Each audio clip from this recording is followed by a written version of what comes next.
et j'ai le plaisir de mettre un petit accent chez moi. Ah ouais, parce que j'ai un grand plaisir, comme toujours, d'inviter un cher confrère du Canada. C'est Julien, Chief Architect chez Parraine. Merci beaucoup. Bonjour à tous, merci de m'accueillir. Donc, comme si bien annoncé, je suis québécois. C'est ma première conf ici en France. Et aujourd'hui, on va parler de Docker, de Kubernetes. C'est vachement le fun, c'est hype, mais est-ce qu'on peut faire autrement? Donc moi, c'est Julien, je suis développeur Ops depuis 18 ans. J'ai toujours fait les deux métiers en même temps. Et une de mes particularités, c'est d'être capable d'utiliser des productions en prod avant qu'elles soient stables et de faire en sorte que ça fonctionne quand même pas mal. Donc aujourd'hui, j'ai rejoint une startup il y a un peu moins d'un an. Elle a moins de 2 ans d'existence, petite équipe de dev. Avant ça, j'étais consultant pour eux, donc je les connais depuis le début. Et je me suis posé la question, comment je déploie mes applications? Donc, dans mon background, j'utilise Kubernetes depuis des années. Je suis aussi Docker Captain, donc normalement, on peut se dire, c'est facile, je vais utiliser Kubernetes, je sais faire ça depuis des années, c'est tellement simple et rapide. Sauf que mon équipe, comme j'ai dit, on est 3. Et je suis le seul à savoir utiliser Kubernetes, et je me suis posé la question, est-ce que c'est vraiment la meilleure solution pour nous? Puis, si ce n'est pas la meilleure des solutions, c'est quoi nos alternatives? Puis, à partir de ce moment-là, je pourrais me poser la question et prendre une vraie solution éclairée. Donc, avant ça, on peut se poser la question, donc, Docker, c'est quoi ses avantages? Mais ça me permet, moi, en tant que développeur qui build son application, de tout packager, toutes ses dépendances, etc. Donc, si j'ai 2 applications avec des dépendances différentes, je n'ai pas ce problème-là. Docker vient avec aussi tout le toolkit qui me permet de builder, distribuer et réutiliser dans différents environnements. Et dans notre équipe, on a des gens qui utilisent Mac, tels que moi, et des personnes qui utilisent Windows, tels que notre CTO. Et avec ça viennent toutes les problématiques de nous, on utilise des Mac avec des puces ARM, et lui, il a encore un Intel. Et donc, on doit être capable de builder dans les 2 environnements et de faire en sorte que l'environnement de dev soit le même et fonctionne. Un des gros avantages qu'on a, c'est vraiment cette facilité de déployer. On sait le faire, c'est standard. Mais par contre, dès qu'on regarde sur un environnement de production, là, on commence à avoir des problématiques et des limitations.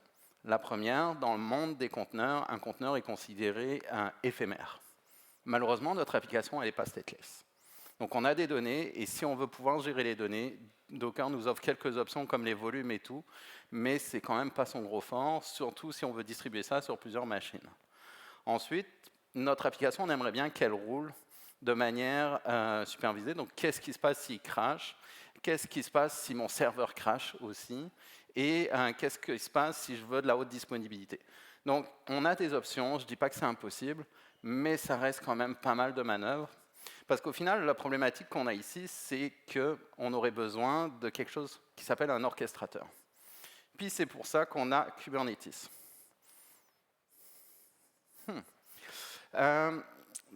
Donc Kubernetes, c'est un orchestrateur automatisé qui fonctionne super bien, qui a énormément de fonctionnalités extraordinaires pour gérer vos applications, de pouvoir les scaler up, down, horizontales et verticales.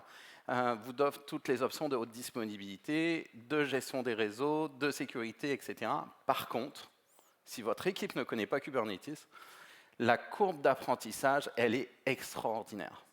Donc, moi, dans mon cas, je ne veux pas être la personne qui soit toujours sur appel en cas de problème. Je veux que mon équipe soit capable de runner et d'intervenir en cas de problème. Et donc, dans notre cas, c'était une des grosses problématiques qu'on avait. Ensuite, c'est une solution qui est extrêmement flexible, mais avec cette flexibilité vient le fait qu'on doit souvent lui rajouter des opérateurs.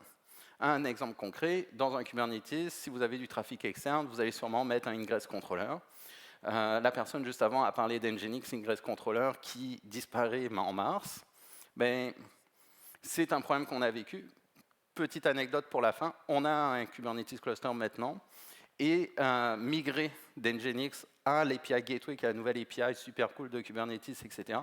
Ça m'a pris une semaine, 1, pour comprendre c'est quoi, 2, trouver un moyen de faire fonctionner ça, et 3, me dire, maintenant je peux déployer un peu de trafic dessus. Donc, malgré toute l'expérience que j'ai, ça m'a pris une bonne semaine à comprendre qu'est-ce que c'est. Imaginez votre équipe si elle n'a pas d'expérience préalable. Donc, si on résume rapidement, Docker, pourquoi les utiliser? Parce que ça nous offre des options de containerisation et d'orchestration avancées. C'est un standard de l'industrie, quoi qu'on en dise, et ça a une grande flexibilité et scalabilité. Par contre, la complexité de ce système est extraordinaire. Donc, plus vous allez l'utiliser, plus vous allez vouloir l'utiliser, plus vous allez mettre des outils dedans, et plus ça devient complexe. Et avec ça, ça vient aussi tout ce qui est coût en maintenance. Et quand on parle de coût en maintenance, ce n'est pas forcément un coût monétaire, c'est surtout un coût humain. Combien de temps vous allez passer à maintenir Kubernetes? Combien de temps vous allez passer à maintenir les applications que vous avez dedans? Et aussi, avec ça vient l'idée que Kubernetes, ce n'est pas forcément adapté à tous les usages. Petite anecdote sympa, je pense que c'est hier, on nous a parlé de Kubernetes et des ascenseurs. Moi, j'ai eu un cas où Kubernetes roulait dans un avion. Puis la personne c'était utilisé dans l'avion pour déployer une application. La personne pouvait suivre la route qu'il devait faire et en même temps de savoir si les photos que l'avion prenait étaient bonnes. Le problème, c'est que c'était qu'un ordinateur et ça redémarrait très souvent. Puis quand il y avait un problème, l'avion, il faisait quoi? Il bouclait. Parce qu'il attendait sa route, il ne savait pas où aller. Donc, ce n'était pas forcément le logiciel qui était vraiment adapté dans ce contexte-là, parce qu'au final, il n'avait pas besoin de haute scalabilité, il n'avait pas des besoins toutes les options qui viennent avec. C'est un environnement qui est très restreint, très fixe, et ce n'était pas la bonne solution. D'ailleurs, la solution, ça a été de l'enlever. Donc, maintenant qu'on dit que Kubernetes ne répond pas forcément à notre besoin, c'est quoi nos autres solutions? Mais ma solution préférée, surtout au début, dans une petite équipe, et qu'on veut passer le plus de temps possible à créer de la valeur et à déployer des fonctionnalités, et non à gérer une infrastructure. Parce que dans le cadre d'une startup, si on a la meilleure infrastructure du monde, mais pas de produit à déployer dessus, notre valeur elle est toujours de 0. Donc pour ça, on a des solutions clés en main avec nos cloud providers. Les deux que j'utilise le plus, c'est Container App dans Azure et App Platform dans DigitalOcean. C'est des solutions qui fonctionnent très bien, parce qu'à côté de ça, nous n'avons aucune gestion à faire, donc elle est vraiment minimale, c'est eux qui la gèrent pour nous. On a toutes les options de haute disponibilité et d'observabilité qui viennent avec. Ce n'est pas parfait, surtout d'un point de vue observabilité, mais au moins ils nous donnent la base. Et ça nous permet de déployer de manière simple et efficace, tout en ayant finalement nos coûts qui sont extrêmement réduits. Par contre, comme j'en ai parlé rapidement, on a souvent des limitations. Et dans les limitations les plus grosses qu'on a, par exemple avec la plateforme, c'est tout ce qui est lié au réseau.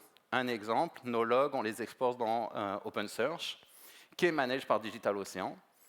DigitalOcean supporte l'envoi des logs de la plateforme vers OpenSearch, à la condition que vous enlevez le firewall en avant d'OpenSearch et qu'il soit disponible sur Internet par tout le monde. Donc à ça, on a eu deux choix. Soit on dit, oh, ouais, c'est pas grave. Non, en fait, ça ne marchait pas. Mon deuxième chapeau que je n'ai pas dit, c'est Security Officer. Si je dis maintenant mes bases de données et mes audits, je les mets sur Internet, on va me dire non. Donc finalement, j'avais deux options. Soit je dis que mon application, ces logs, je m'en moque.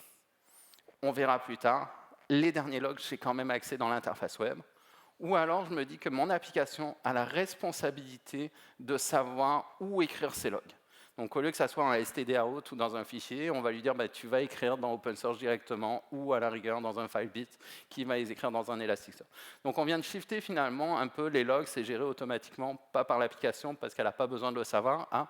Votre application, elle sait où elle roule et elle sait où elle doit écrire ses logs. La solution qu'on a prise, c'est dire ce qui roule pour l'instant dans la plateforme, ce n'est pas critique, ce n'est pas le cœur de métier. Les logs, on va faire l'impasse dessus en attendant de trouver quelque chose.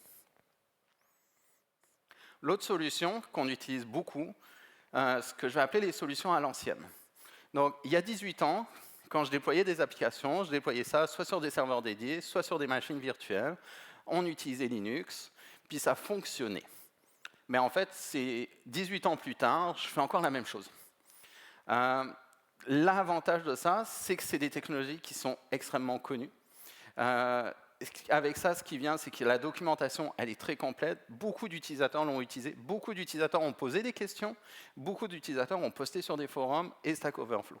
Donc, quand vous avez un problème, 99,99% du temps, quelqu'un l'a eu avant vous. Ce qui permet aussi que si vous aimez bien utiliser un LLM, ChatGPT, etc., ben, il s'est déjà nourri de toutes ces questions, puis il peut répondre aussi à ces questions pour vous. Avec ces solutions, vous avez une liberté de faire ce que vous voulez. Vous êtes 100% libre. Le seul truc que vous ne gérez pas, finalement, c'est le physique en dessous. Mais au-dessus, vous faites ce que vous voulez. Et pour votre équipe de dev, la plupart du temps, les devs sont capables d'ouvrir une console, faire un SSH, faire un CD, un LS, regarder le contenu d'un fichier et de faire un système restart. Donc, ils deviennent finalement autonomes aussi en cas de problème. Ils ne sont pas complètement perdus. Ils n'ont pas à réapprendre complètement un nouveau concept, un nouveau langage, un nouvel outil. Par contre, vous allez avoir une flexibilité qui est limitée, dans le sens que dès que vous avez besoin de faire quelque chose, vous allez souvent avoir besoin d'installer les outils, les configurer et prendre du temps. Ce n'est pas magique, ce n'est pas la magie finalement d'une solution manage. Tout ce qui est scalabilité, c'est le même principe. Vous pouvez scaler ça, mais ça va une scalabilité manuelle. Et au final, même pour tout ce qui est monitoring et tout, vous allez vous retrouver à avoir plein d'outils à installer, à configurer et à gérer vous-même. Donc, pour aller sur une infrastructure comme ça, nous, notre framework, il repose sur 3 piliers. L'infrastructure as code, la configuration as code et le continuous deployment. Donc, ce n'est pas parce qu'on utilise des technologies à l'ancienne qu'on ne peut pas appliquer les bonnes pratiques quand même dessus. Donc, pourquoi on veut faire de l'infrastructure as code? Ben, ça nous permet finalement d'automatiser complètement la gestion de notre infrastructure et de réduire le plus possible les erreurs humaines. C'est toujours ça qu'on cherche.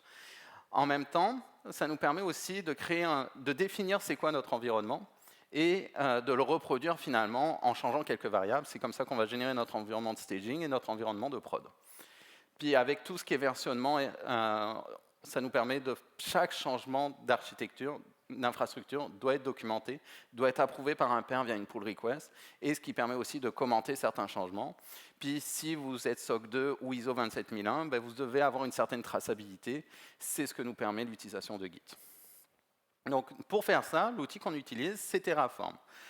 Comme m'a fait remarquer une collègue, Terraform n'est pas cloud agnostic, mais il est multi-cloud. Pourquoi le multi-cloud est important pour nous? Ben, comme je l'ai dit un peu plus tôt, on utilise déjà deux cloud providers, qui est Azure et DigitalOcean. Donc je dois utiliser le même outil pour configurer les deux. Quand je dis qu'on est multi-cloud, ça ne veut pas dire que mon infrastructure est répliquée exactement dans les deux. Non, ça veut dire que j'utilise des services dans les deux. Mon cloud principal reste DigitalOcean, mais par exemple, mes backups, idéalement, ils ne devraient pas être pris dans mon environnement et seulement dans cet environnement-là. Donc on a une copie qui se retrouve par exemple dans Azure. On a aussi d'autres services annexes, genre le monitoring, parce que si votre zone complètement est morte, ça serait bien qu'il y ait quand même quelque chose qui soit capable de vous en informer. L'autre chose avec Terraform, c'est qu'il y a quand même une grande communauté d'utilisateurs. Donc un peu comme pour Linux et les autres services, si vous avez des problèmes, généralement vous avez de la documentation, puis des personnes qui se sont plaintes avant vous. Et enfin, ils supportent quand même la plupart des cloud providers. J'en ai pas vu que j'utilise qui n'avait pas un provider Terraform. Donc pour nous, c'était Azure, c'était DigitalOcean. Je l'ai déjà utilisé avec AWS dans le passé et avec OVH. Oui, parce qu'OVH est aussi au Canada, pour ceux qui ne le savaient pas. Le deuxième pilier qu'on a, c'est la configuration as code. Donc avec Terraform, j'ai déployé mon infrastructure. Donc là, j'ai des jolis VM avec un OS vierge. Maintenant, il me reste à configurer tout ça. Et pour les avantages, ben, c'est exactement les mêmes. Pour ça, on va utiliser Ansible.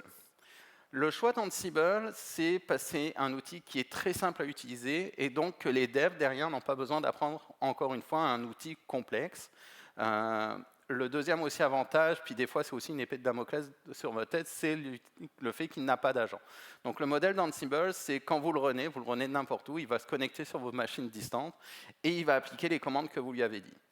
Le gros désavantage de ça, c'est que si vous retirez un module qui a déjà été installé, ben lui, il va rouler juste les commandes que vous lui dites.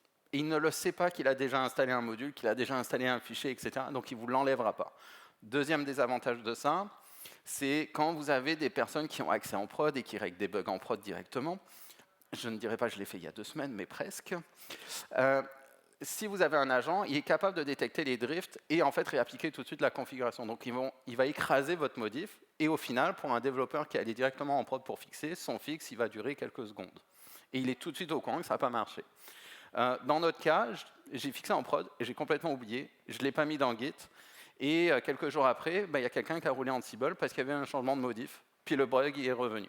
Bon, c'était un bug qui n'était pas si critique, c'était juste le load balancer en amont de notre système de monitoring. On était juste plus capable de savoir c'était quoi les problèmes quand on avait des problèmes. Mais c'est ça. Donc c'est à prendre en compte quand même quand vous le faites, et ça va vous obliger finalement à une plus grande rigueur dans ceux qui ont des accès en écriture en prod. L'autre gros avantage, donc soit on aime le YAML, soit on n'aime pas le YAML, mais tout le monde est capable de le lire, puis tout le monde est capable d'écrire du YAML. Et si vous avez besoin de templating, il y a un petit moteur de template qui est Jinja pour ceux qui font du Python. Et le gros bonus pour nous, c'est toute la gestion de l'encryption des secrets.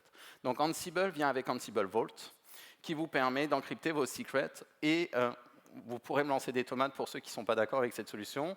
Nous, on a un fichier finalement de variables par environnement avec tous nos secrets qui sont encryptés via Ansible Vault et qui seraient à même le Git finalement dans notre GitHub.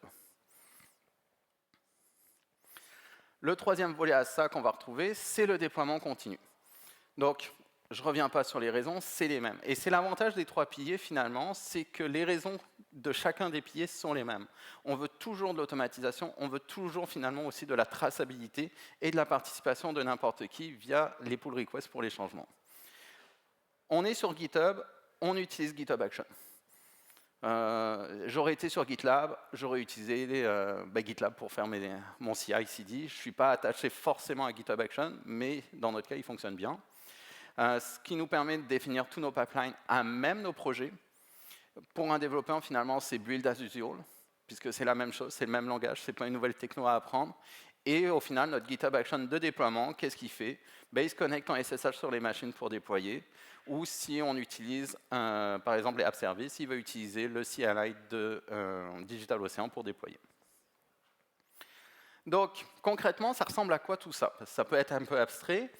Et ce que je vais vous montrer, c'est à quel point c'est facile à utiliser, même quand on ne comprend pas.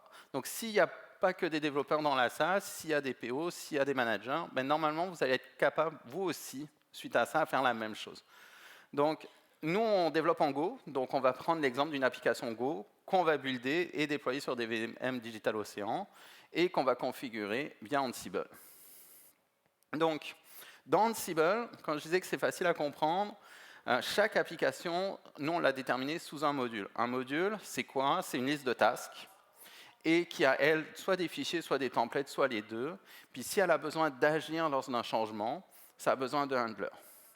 Donc, grosso modo, qu'est-ce qu'on fait? À chaque nouveau projet, on copy-paste le module d'un projet d'avant, puis on change de 3 variables et de 3 noms, puis ça fonctionne. Nos fichiers de tasks sont très longs, ils ont 4 étapes. Le premier, on crée notre fichier, notre dossier où on va déployer l'app. On lui met idéalement quand même sa configuration. On installe ensuite le service au niveau de l'OS, donc notre service systemd, et enfin on active le service. Comme on peut voir, si une fois que mon service a été installé, mon application a été écrite, ma configuration change, il va modifier la configuration et il va redémarrer l'application s'il a changé la configuration. On a un projet où, quand la configuration change, on ne redémarre pas l'application parce qu'il y a des effets de bord et on préfère contrôler le changement de configuration à la main. Pour ceux qui n'ont jamais fait de systemd, donc dans systemd, vous avez ce qu'on appelle des units. Et un des units, c'est des units de type service. Ça permet de déterminer finalement votre application. Et c'est aussi complexe que ces quelques lignes. Donc c'est du texte, c'est très facile à copier-coller. Vous allez déterminer simplement c'est quoi le working directory de votre application quand il va l'exécuter, c'est quoi la commande à faire. Si votre application, c'est un démon qui doit rouler en permanence, qu'est-ce qui se passe quand il crache, quand il s'arrête, etc. Dans notre cas, on dit tu redémarres tout le temps. Puis, ce qu'on lui dit, c'est idéalement, tu le démarres quand le réseau est up. À partir de ce moment-là, tout est bon. Si votre application est un peu plus complexe et elle aurait, par exemple, besoin de variables d'environnement, vous pouvez aussi définir des variables d'environnement. Donc ça, c'est un autre service qu'on a, qui est une ligne de commande. Elle a été faite à l'externe et c'est pour ça qu'elle ne prend pas de fichier de config. Parce que ça a été conçu un peu différemment. Mais au final, ce qu'on remarque, c'est que c'est un peu la même chose. Donc ici, la différence qu'on peut voir, c'est le type de service. On est passé d'un type simple, qui est une application qui tourne tout le temps, à un type one-shot.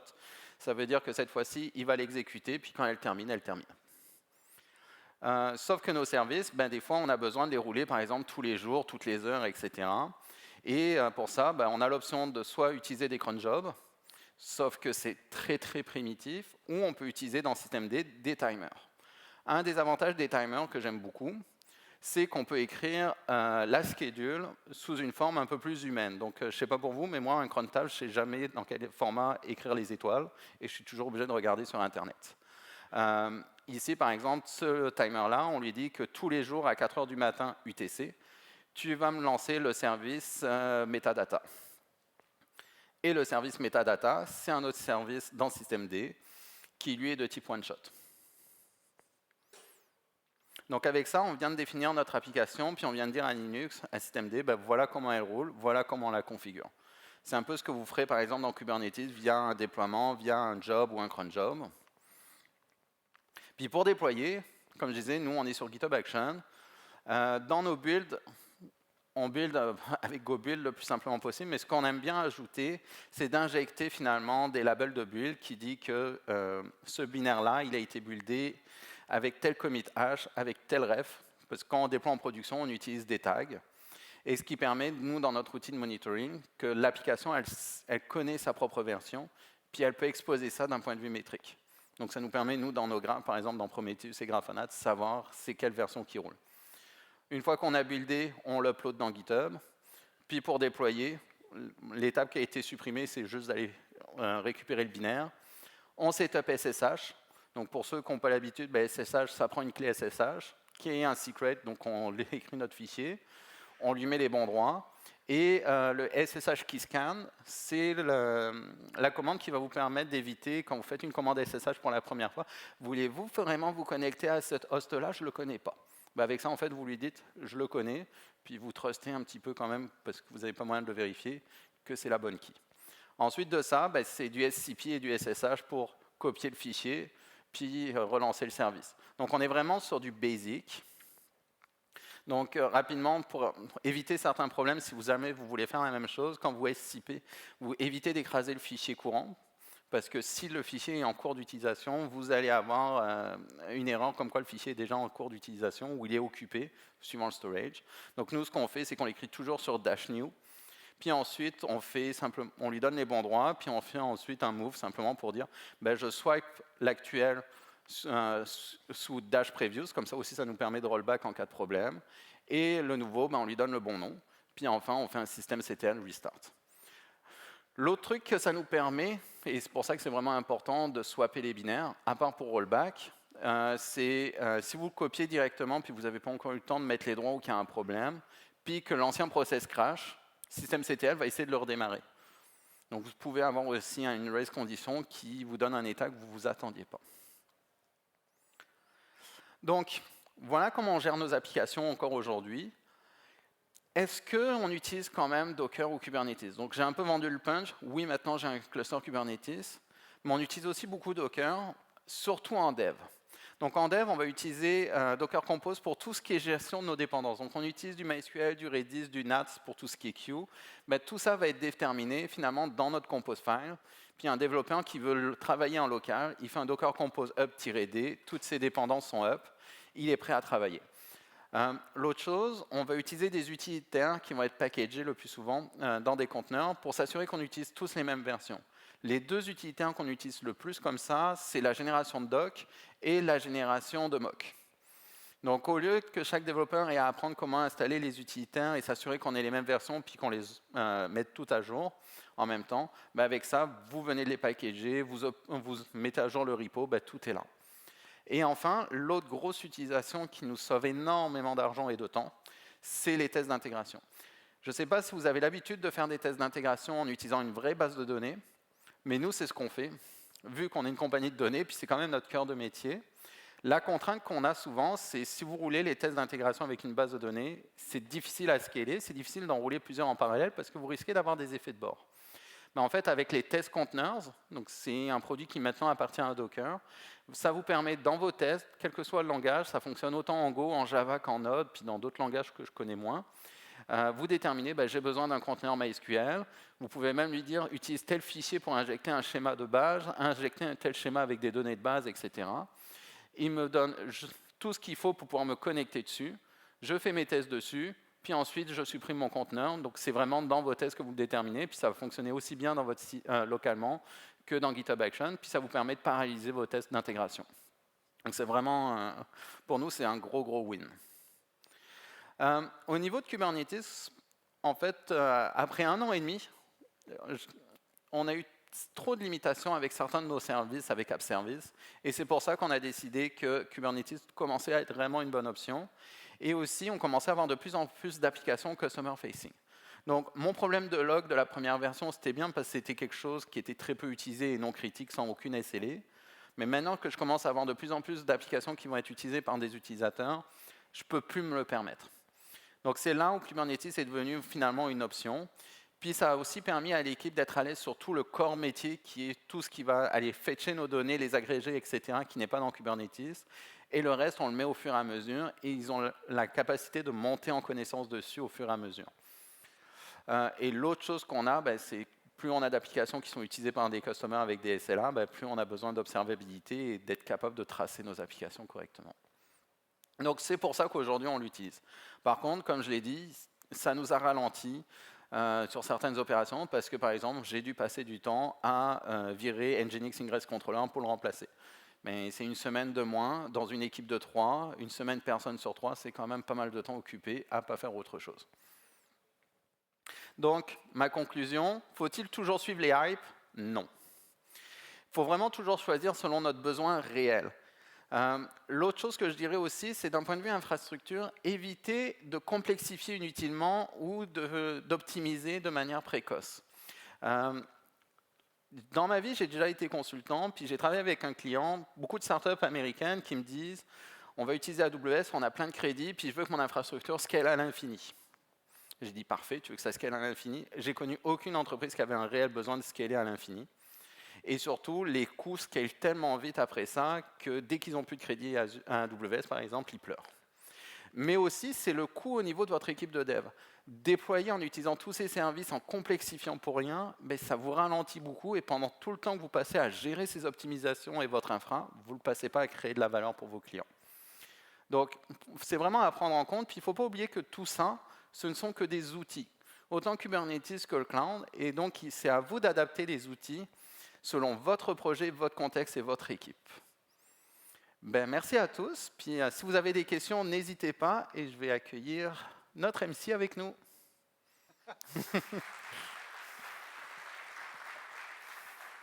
Et bon, voilà, merci. Excellent. C'est excellent. C'est ça. Bon, merci Julien. Merci à toi. Cette présentation. Il y a quand même quelques questions? Oui. Voilà. Tâche ta tuque, bonhomme, parce qu'on y go là. Azure Container Apps, oui. Voilà, c'est un service de plateforme application type serverless, voilà, s'appuyant sur AKS, donc Azure Kubernetes Service. Mais du coup, c'est pareil? C'est pareil et c'est différent, dans le sens que vous allez packager votre application comme pour Kubernetes, donc vous allez faire un conteneur, vous allez faire une image, puis au final, vous déployez une image. Vous n'avez pas toute la puissance de Kubernetes avec, même s'il vous offre quand même aujourd'hui avec des pumps pas mal d'options. Mais un des gros avantages que j'avais avec Container Apps, c'est la capacité de scaler à zéro. Dans Kubernetes, scaler à zéro complètement un cluster, avec laquelle je ne suis pas sûr qu'il gère. Mais alors que là, par exemple, pour des services qui ont besoin de fonctionner, par exemple, de 9 à 5, je n'ai pas besoin de payer pour toute la journée. Mon conteneur est déployé, il n'y a plus de trafic, il s'arrête automatiquement. Donc j'avais quand même une grosse économie de coût à l'utiliser. Quand même. Est-ce que la complexité du cube est plus ou moins masquée avec une cube managée chez un cloud provider, par exemple? Non. Le Cloud Manager, ce qui va vous masquer, c'est l'installation et à la rigueur la mise à jour finalement de tout ce qui est manager de Cube, tout ce qui est Cube Controller, etc. Par contre, la manière dont vous allez, par exemple, avoir un Ingress Controller pour avoir du trafic externe, tous les opérateurs que vous allez mettre dessus, si vous voulez, par exemple, des Redis déployés ou de la base de données ou n'importe quoi, tout ça, c'est vous qui le gérez. Ce n'est pas la responsabilité du cloud provider. Donc, c'est tous ces outils-là. Le monitoring, si vous voulez installer Prometheus, Node Exporter, etc., c'est votre responsabilité. Donc, la limite du manage, c'est la manage, ils disent, voici un cluster, tu peux l'utiliser. et c'est à toi de le configurer derrière. Très bien, très bien. Écoute, on est à l'heure. Donc, merci pour ça, merci pour cette innovation. Merci à vous d'être resté jusqu'à cette heure-là. Et voilà. Merci bien. Bon, allez, on arrive malheureusement à la fin de nos présentations. Avant de partir, j'aimerais inviter